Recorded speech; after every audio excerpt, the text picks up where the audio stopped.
rămăsese, de fapt au fost două impresii. Săracul de el, aici fiind vorba de domnul Arșinel, care părea asuprit de nevastă. Și a doua idee, uitându-mă la farmacista tânără și frumoasă și la ea, cum sunt și cum ajung. Adică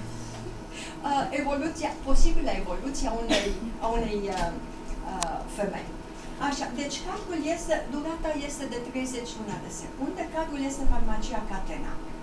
Nu știu dacă vă amintiți clipul, un bărbat de vârsta a treia vorbește cu o tânără farmacistă blondă, cu părul lung, suplă și zâmbitoare, care poartă un inel puțin cam mare pentru un loc de muncă. Bărbatul scoate cardul Catena și pune pe teșghea. Sună telefonul mobil, iar bărbatul răspunde, întorcându-se cu 90 de grade față de tânăra farmacistă și ocupând tot ecranul. Fata iese din cadru și nu-i simțim lipsa, pentru că oricum nu făcea nimic, stătea zâmbitoare și aproape nemișcată și nici măcar nu se uita în direcția cardului. Începe discuția telefonică și este înfățișată privirii noastre soția, care se găsește și ea într-un spațiu public. Pe rafturile din spatele femeii se văd produse cosmetice pentru păr.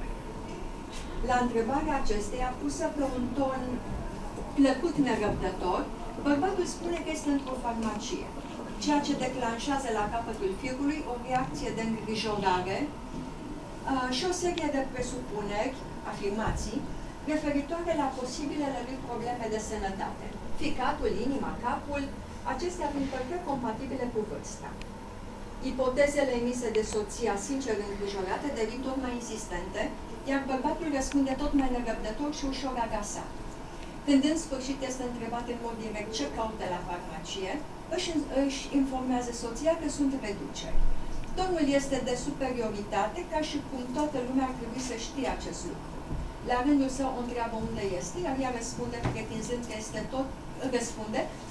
că este tot la coafor și abordând o mină oarecum vinovată, comic vinovată. Ultima secvență ne arată că și ea este tot într-o farmacie, Catena, probabil. Am identificat următoarele stereotipuri de gen. Mă refer întâi la femeia tânără, care are următoarele caracteristici, care este caracterizată odată de postura ei, este pur decorativă, deci ea nu face nimic. Ea este acolo, este un accesor al farmaciei, la fel de bine putea să fie o plantă, afară de faptul că a răspuns la salut și a zâmbit, n-a mai făcut nimic altceva. Ea este frumoasă, grațioasă, micuță, suplă și elegantă, ținând cont de contextul de serviciu. Atitudinea, pasivitate. Spune câteva cuvinte, zâmbește și rămâne aproape nemișcată. În mod normal, ochiul, deci capul, urmărește mișcarea, dar în spotul publicitar, când bărbatul pune cardul pe teșghea, privirea tinerei rămâne în jos. Timiditate, tânăra își ține ochii plecați tot timpul și îi ridică pentru a se uita la bărbat, doar în momentul în care acesta se întoarce pe jumătate ca să vorbească la telefon. Până atunci a stat acolo cu privirea în jos.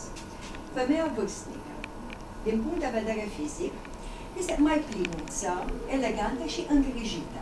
Ca atitudine emoțională, grijulie cu tendință spre exagerare. Dacă ar fi mai puțin elegant, am spune cu tendință spre scorpia. Se alarmează repede, dar este dedicată, are grijă de soțul ei și este foarte în temă cu sensibilitățile reale sau posibile ale acestuia. Tot emoțional, dar în loc să ceară informații din capul locului, se grăbește să facă presupuneri și, cum am spus, să se alarmeze. Este cam obositoare, dovedește abilități verbale capabile să provoace durere de cap. Cochetă cu naturalețe. Frecventarea coaforului pare absolut firească. Deci